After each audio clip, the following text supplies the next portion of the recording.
my vision, of course, always takes into account the fact that I was born in Nicaragua, that I lived in a country that suffered from 43 years of a dictatorship, the Somoza dictatorship, that my country, when I was there, suffered from war and disease.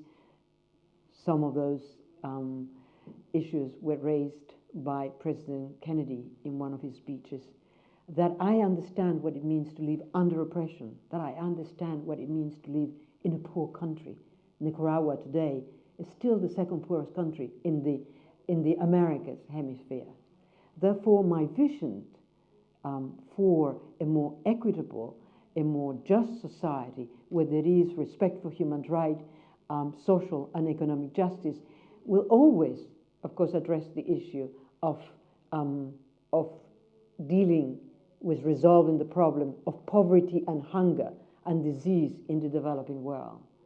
Climate chaos, it's one of the most important challenges that we're facing. War and nuclear weapons is one of the most important challenges that we're facing. But poverty and injustice is at the core of all of those issues and violations of human rights.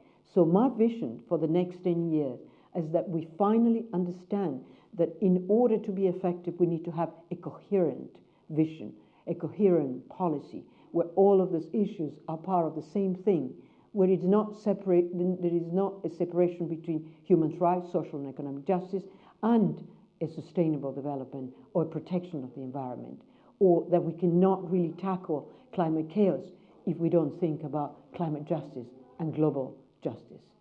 So that is my vision for today, for the next 10 years, for the next 50 years, for future generations.